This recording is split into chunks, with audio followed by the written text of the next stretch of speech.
Saúde a igreja com a paz do Senhor. Amém. Amém. Glória a Deus. Abra sua Bíblia comigo em Neemias, capítulo 1. Eu sei que Deus está neste lugar, então não tenha pressa, queridos. Amém. Você está no melhor lugar do mundo, diante da presença de Deus. Amém. Neemias capítulo 1. A gente vai ler a partir do verso 1.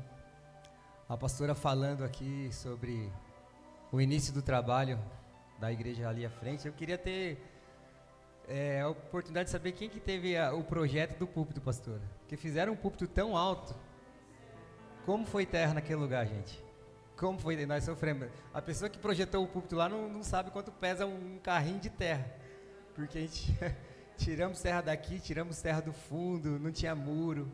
Deu trabalho, né? Mas deu certo. Graças a Deus, quando eu abri a igreja aqui, o pastor Vanderlei, a pastora falou, não, vai ser um púlpito baixinho. Eu falei, glória a Deus, vai ser baixinho. Mas eu trabalho, amém?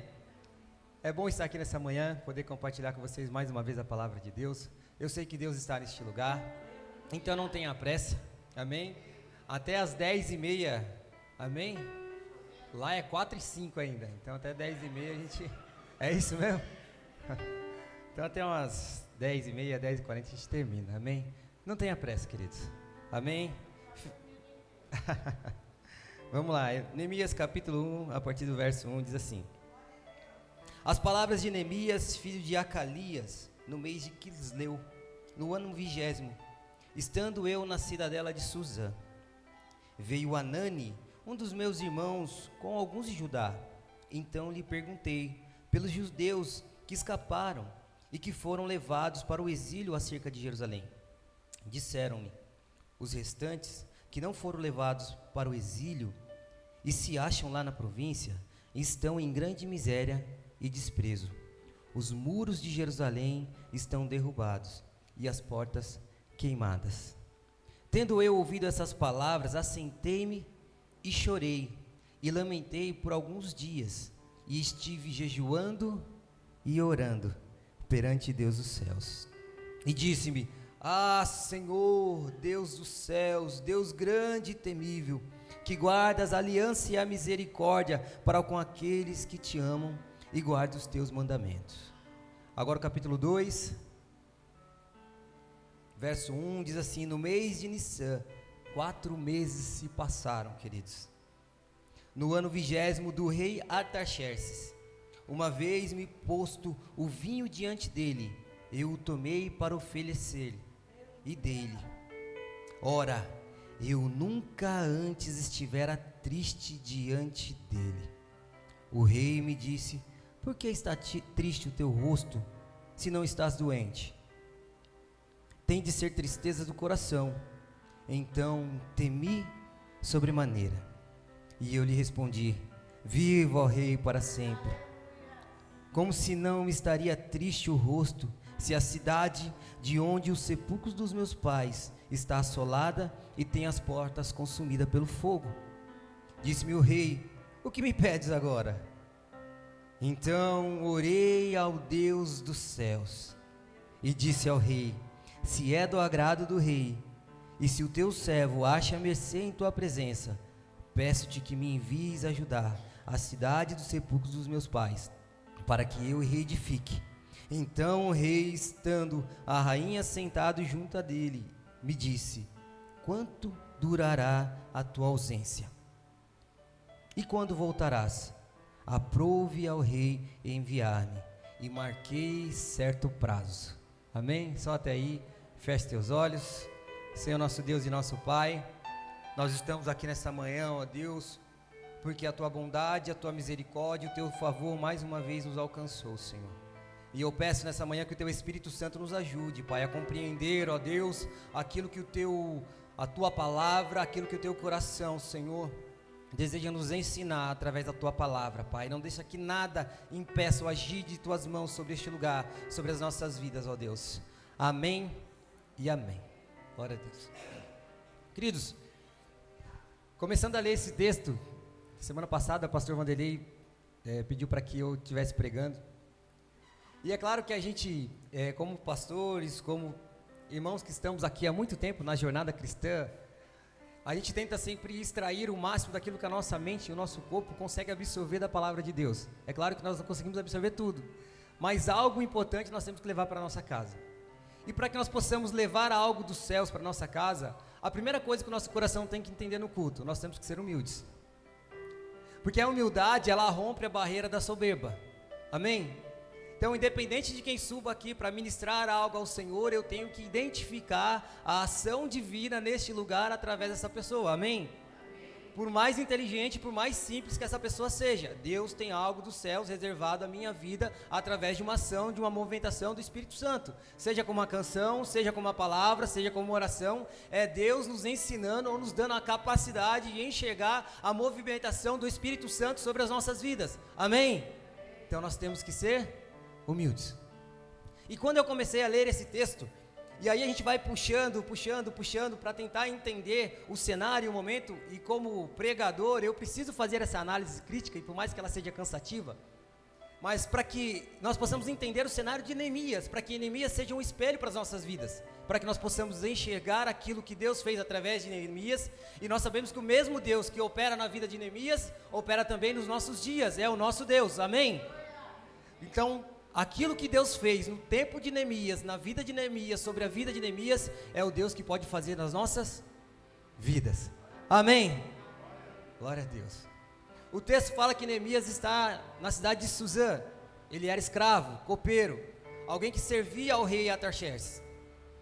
E quando ele recebe a notícia de um amigo que os muros de Jerusalém estavam derrubados. A cidade de Jerusalém foi construída por Salomão, amém? Salomão construiu o templo, construiu a cidade, isso lá em 957 a.C.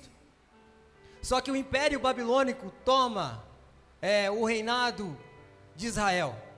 Por quê? Por conta da desobediência do povo, porque se esqueceram da lei de Deus.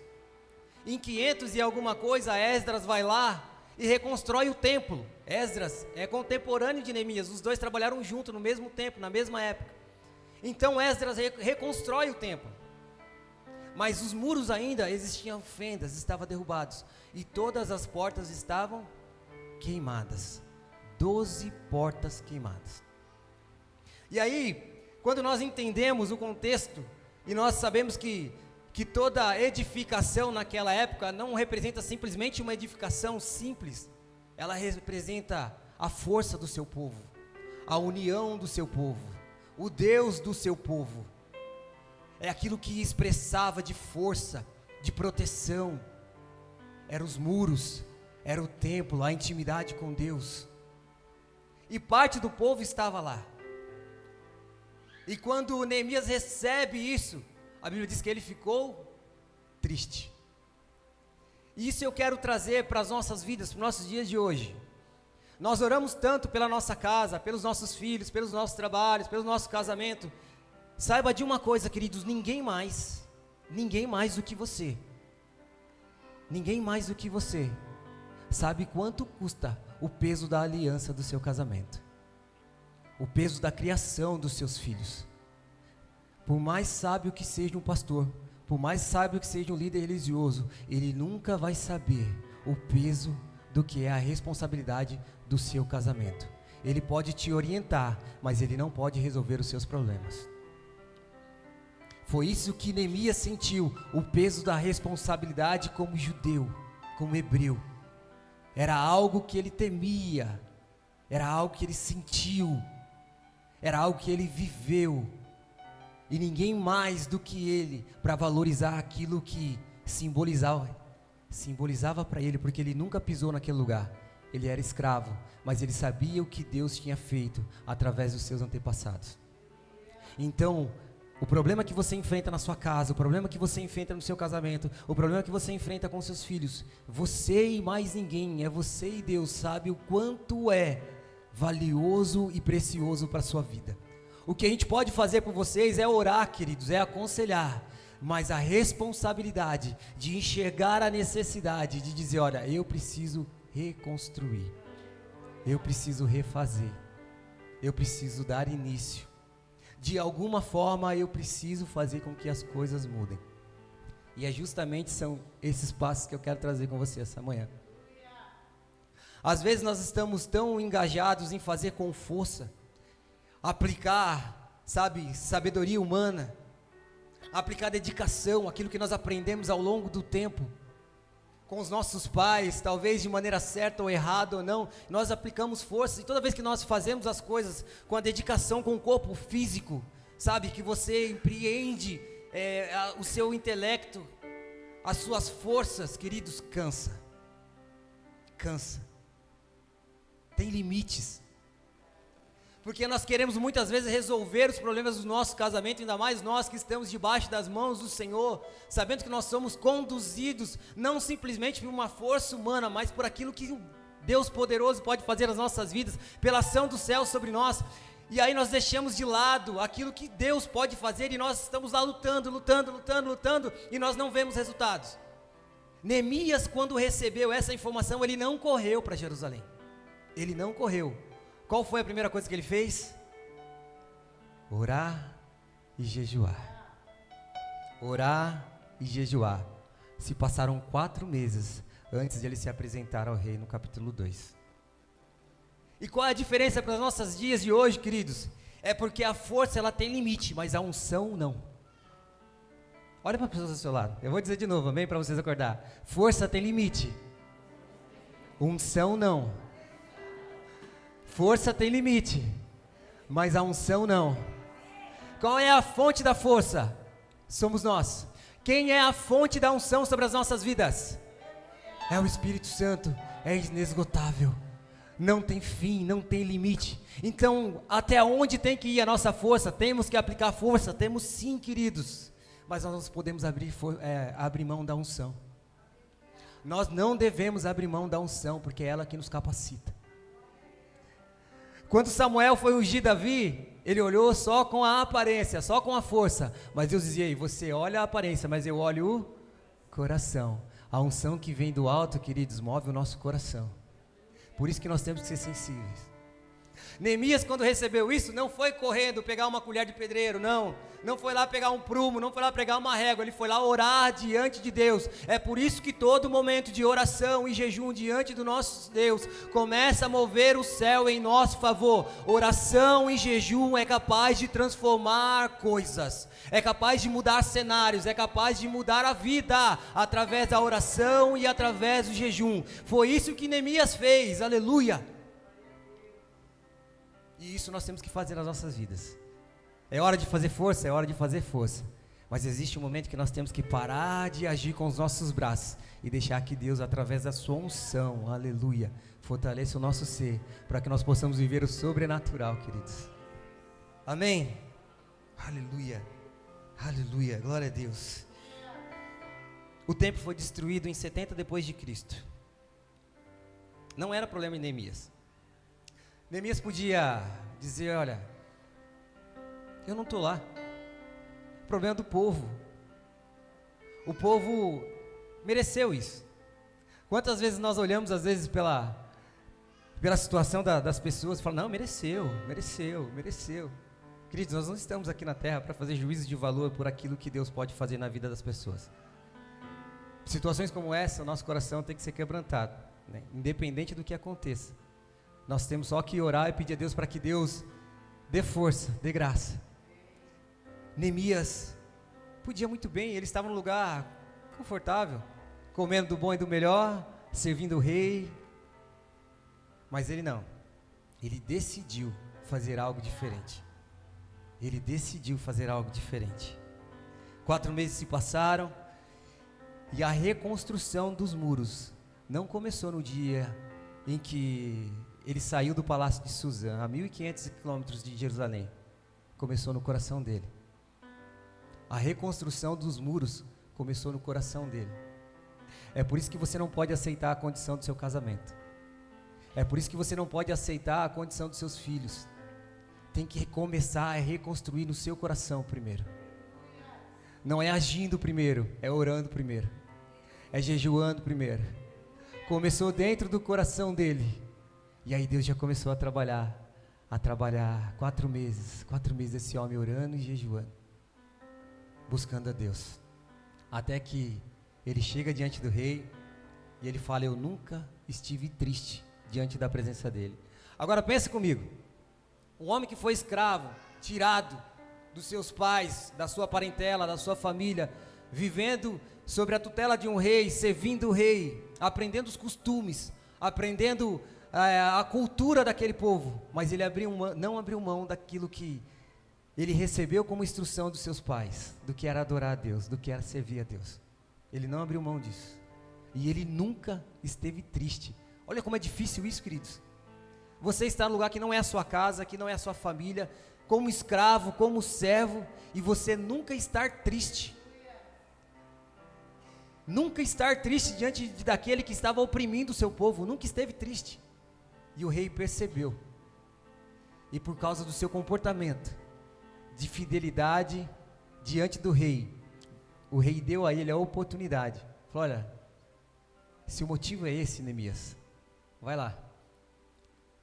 E o que eu acho impressionante nesse registro é que o rei dá a ele não uma carta de liberdade, dá uma carta provisória de liberdade, e diz: olha, você vai, mas eu quero você de volta. Ele não deixou de ser servo do rei. Ele tinha uma missão definida, com um propósito específico. Ele foi lá para reconstruir os muros, mas não deixou de ser servo do rei. Tinha tempo, tinha prazo, tinha limite. E quando eu falo, e eu gosto muito de dizer essa palavra é minha, eu vou patentear, pastor. Deus não abençoa a bagunça. Deus não abençoa a bagunça. Ele sabia, ele era um copeiro, ele não era um engenheiro. Ele não fazia ideia de como está o muro, ele não fazia ideia de como estavam os muros. Ele só tinha escutado pelas condições que estavam, que alguém trouxe. Ele não sabia, ele era um copeiro, ele não era um engenheiro. Rei, eu não sei quanto tempo, não sei se 30 dias, não sei se 90 dias, não sei se 1 ano. Mas ele disse para o rei: eu vou, mas eu volto. Vocês sabem quantos dias ele conseguiu levantar o muro? Amém. Está aqui o estudioso aqui. Fala aí, meu irmão. 52 dias. 52 dias. E eu quero ser ousado nessa manhã. Se você crê no Deus que fez o impossível na vida de Neemias, se você se entregar a Deus do mesmo modo que Neemias se entregou, pode acontecer em 52 dias aquilo que você precisa. 52 dias. Era impossível? Era. Mas Deus moveu. Deus moveu. Você precisa de 52 dias. Orar e jejuar, se dedicar. Orar, jejuar e se dedicar. E deixar que o Espírito Santo de Deus se mova dentro de você. 52 dias. É um ato profético ou um ato patético? Queridos, eu quero dizer para você nessa manhã: Deus é o Deus do impossível. Pode ser 52 dias? Pode ser um dia, pode ser daqui a 1 minuto, pode. Ele é Deus. Ele só quer que você reconstrua. Ele só quer que você se organize. Ele quer que você olhe para a sua cidadela, e só você sabe o quanto ela é importante para você. Ele quer que você olhe para o seu casamento, e só você sabe o quanto o seu casamento é importante para você.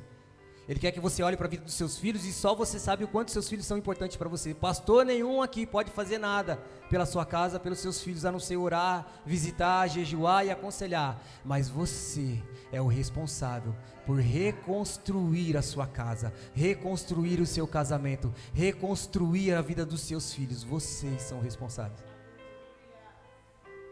Sabe por que eu digo isso com convicção? Porque Deus não mente. Não há homem para que ele minta, e nem filho do homem para que se arrependa.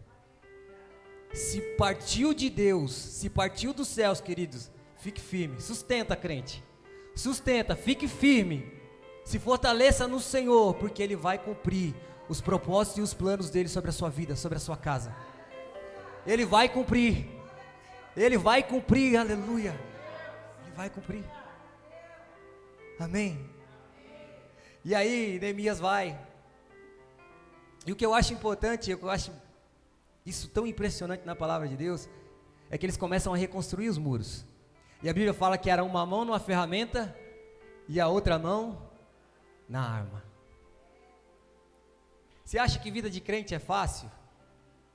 Queridos, para quem não conhece, beira a insanidade. Estar aqui às 9 da manhã, podia estar dormindo, mas não tem a ver com aquilo que é natural, tem a ver com aquilo que é sobrenatural.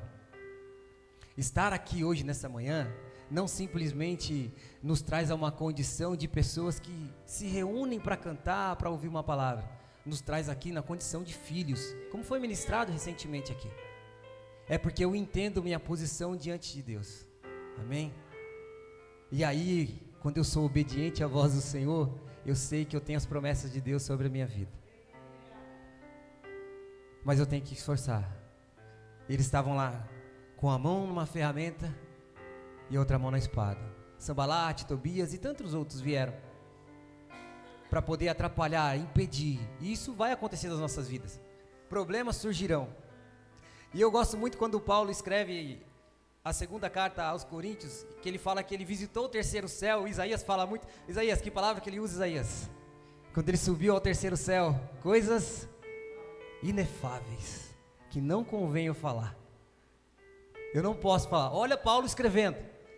Deus me levou em visão, não sei se no corpo ou se fora do corpo, mas me levou ao terceiro céu, ao paraíso, ao lugar que Jesus prometeu ao bandido na cruz. É o mesmo paraíso, é a mesma palavra no grego, é o mesmo lugar. E Paulo fala, eu não posso dizer. Olha o crente Paulo, transformado, convertido, Deus dá a ele uma visão, ele é levado ao terceiro céu, amém? Só que por causa disso, a Bíblia fala que Deus deu a ele um espinho na carne. E ele intercede a Deus quantas vezes para que Deus retire dele esse espinho da carne? 3 vezes, queridos. Ou seja, a unção que Deus derramou sobre as nossas vidas, quando nós deixamos de empregar forças, ela traz sobre nós responsabilidade. É porque quando nós agimos através da unção, nós não agimos por nós agimos como comissionados, como alguém enviados por Deus, com a responsabilidade final da ação de Deus. Por isso Paulo fala, eu não posso dizer, mas foi me dado um espinho na carne. Ou seja, Deus disse para ele, Paulo, aconteça o que acontecer, eu sou com você, porque o meu poder se aperfeiçoa na fraqueza, mas o espinho da carne eu não vou tirar. O espinho da carne eu não vou tirar, você vai ter que aprender a conviver com ele. Tem coisas nas nossas vidas, queridos, que nós temos que aprender a conviver. Deus não irá remover. Sabe por quê? Porque são elas que nos levam a buscar a Deus de forma sincera, contrita, genuína e verdadeira. A graça, aleluia, a minha graça te basta, o meu poder se aperfeiçoa na fraqueza. Está disposto a abrir mão do quê? Para ter a graça sobre a sua vida. Se é suportar o espinho na carne, estou aqui, Jesus. Mas a força que conduz a gente não é humana, ela é sobrenatural, ela vem através da unção. E tem uma coisa que eu gosto muito, e eu queria tirar desse texto, que nós temos que entender que ele não tinha a obrigação, Neemias não tinha obrigação, mas ele teve a inspiração. Às vezes nós saímos da nossa casa com a obrigação de vir para a igreja. Tudo que nós fazemos com obrigação é terrível. Trabalhar é bom? É bom? Quem gosta de trabalhar aqui? Eu não gosto, queridos. Ó, sinceramente, eu rodo turno, eu tenho que estar acordado quando eu tenho que estar dormindo, eu tenho que estar dormindo, mas aí eu estou acordado, não tem hora para comer, não tem hora para dormir, não tem hora para nada. Tem dia que você passa 8 horas sem beber água, sem comer, sem ir no banheiro com um monte de problema. É um tédio. É ruim demais, queridos, mas eu preciso, porque eu sou obrigado. Eu sou obrigado. O Rafael está aqui, ó. Sabe como é a loucura da fábrica, não é, Rafael? Gente, é terrível. Tem um filósofo chamado Seu Madruga. Diz que não existe trabalho ruim. O ruim é ter que trabalhar. E é uma máxima, é uma verdade. Fazer algo obrigado é muito ruim, mas existe a necessidade de se fazer. Quando nós saímos da nossa casa com a intenção de vir ao culto ao obrigado, queridos, obrigados a vir ao culto, é terrível. Nós não estamos agradando a Deus. Nós estamos perdidos naquilo que é cultuar ao Senhor. Deus não quer nada que nós façamos a Ele de forma obrigada. Não quer o nosso dízimo. Não quer a nossa oração obrigada. Ele não quer um jejum falso. Deus quer sinceridade, coração contrito, coração arrependido. Quando eu sair da minha casa, eu não posso sair para vir neste lugar obrigado. Eu tenho que ser inspirado pelo Espírito Santo a estar aqui, aleluia. Por isso, quando eu prego, querido, eu não prego porque eu sou obrigado, eu prego porque eu sou inspirado pela unção do Espírito Santo, aleluia. Eu não toco porque eu sou obrigado a estar aqui toda quinta-feira, eu não toco para adorar homens, eu toco não é simplesmente pelo meu desejo, mas é pela inspiração do Espírito Santo. Então, tudo que nós façamos diante de Deus, não faça por obrigação, deixe que a unção venha sobre a sua vida, que gere em você desejo e gere em você inspiração para estar aqui oferecendo o seu melhor ao Senhor, aleluia. Não pode ser por obrigação, não deve ser por obrigação, tem que ser por inspiração, ser inspirado por Deus. Deus não quer nada obrigado, Deus não quer. A gente tem tanto exemplo assim na Bíblia, Caim e Abel. Queridos, faça uma reflexão. Talvez o seu muro, você está achando que você é obrigado a restaurar o seu muro, você não é obrigado. Se você não for movido pelo Espírito Santo, deixe lá, deixe em ruínas. Se você não percebeu a necessidade de reconstruir a sua casa e reconstruir a sua vida espiritual, Deus não vai fazer, queridos. Deus se move quando nós nos movemos. Deus se move quando nós nos movemos. Deus, Ele vai bater a porta do seu coração. E como é que eu chego a essa conclusão? Se até hoje tudo que você fez está dando errado, queridos, pare e reflita. O que está faltando? O povo deixou de ouvir a palavra de Deus e foi levado cativo, destruído, seu símbolo máximo de poder, soberania, que era o templo e os muros, foi destruído pela falta de obediência, pela falta de zelo, pela falta de inspiração, pela falta de unção, pela falta de dedicação. O resultado é óbvio, queridos, é óbvio. Uma vida sem Deus é uma vida condenada ao fracasso. E aí eu queria dizer para você, abra para mim por favor, Hebreus 2, aleluia, está acabando, aleluia, Hebreus 2, está aí já? Existe uma coisa na vida da gente, que aí é a responsabilidade que nós temos, nós somos instruídos, amém, pela palavra de Deus, você recebeu a orientação do Espírito Santo, então você não pode chegar no céu e dizer que você não sabia, amém? Pela sua caminhada cristã, em algum período da sua vida, da sua trajetória cristã, você recebeu informações, você recebeu direção, você recebeu posicionamento, você recebeu de alguma forma discernimento, você foi orientado, amém? E existe uma coisa que nós não temos a oportunidade ou não teremos condições de dizer diante do nosso Deus, de sermos negligentes.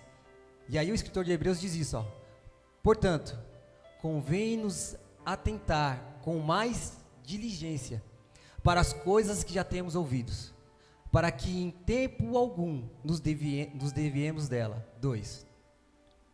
Porque se a palavra falada pelos anjos permaneceu firme e toda transgressão e desobediência recebeu a justa retribuição. 3. Como escaparemos nós?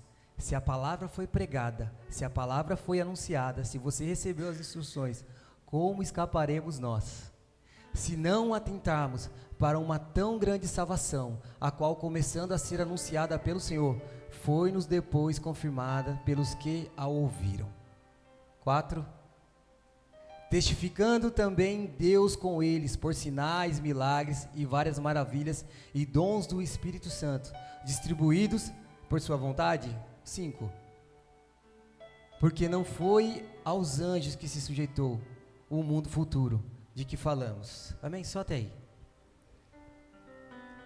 Você não pode diante de Deus dizer que não recebeu instrução. Você não pode dizer diante de Deus que você não foi orientado. Você não pode dizer diante de Deus que você não recebeu orientação. Queridos, o processo de restauração, de reconstrução, ele tem que passar por algumas mudanças. A obediência, amém? Você substitui a sua falta de... queridos, fugiu aqui. Acabei de falar, irmãos. A obrigação pela inspiração. A força pela unção. A negligência pela obediência. Você vai ter que entender que cada passo da sua reconstrução, você vai ter que trocar força por unção, negligência por obediência. Coloca para mim Salmos, por favor. Número 1. Já estou caminhando no final. Vocês têm a responsabilidade, queridos. E quando nós somos obedientes à voz do Senhor, bem-aventurado é o homem que não anda segundo o conselho dos ímpios, não se detém no caminho dos pecadores, nem se assenta na roda dos escarnecedores. 2. Antes tem o seu prazer na lei do Senhor, e a sua lei medita de dia e de noite. De dia e de noite. Pois será como a árvore plantada junto a ribeiros de água, a qual dá o seu fruto no seu tempo, e as suas folhas não cairão, e tudo quanto fizer prosperará. Diante de Deus existe as nossas vidas, e nós estamos recebendo instruções. Agora cabe a nós sermos negligentes ou sermos obedientes. Deus zela pelo resultado, mas a aplicação prática é as nossas vidas. É as nossas vidas. É claro que nós queremos reconstruir os muros da nossa família, do nosso casamento, dos nossos filhos, mas para que tudo isso que aconteça, é necessário mudar. É ser obediente, é ser inspirado, é ter unção, viver pela palavra. E sabe o que eu acho mais impressionante nesse texto? Abre para mim, volta por favor, coloca Neemias 3:3. E eu estou caminhando para o final. 10:35, não dorme. Não dorme, amém? Reconstruir os muros. Mas Neemias faz algo tão profético, queridos. Eu vou ler o 3, depois a gente volta no 1.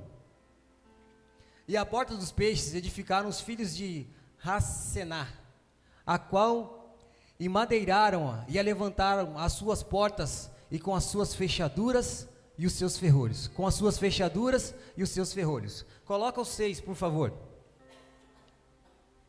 Joiada, a porta velha repararam Joiada, filho da Passeia, e Messulão, filho de Bessodias. Estes os amadeiraram e a levantaram as suas portas, com suas fechaduras e os seus ferrolhos. Todas as 11 portas levantadas, de madeira, fechaduras e ferrolho. Coloca para mim João, capítulo 10, versículo 7. Olha como é profético isso, queridos. Olha o que Deus proporciona às nossas vidas. Deus já manifestando graça, não era lei, era graça, no tempo de Neemias, amém? O que Jesus fala lá em João 10, 7.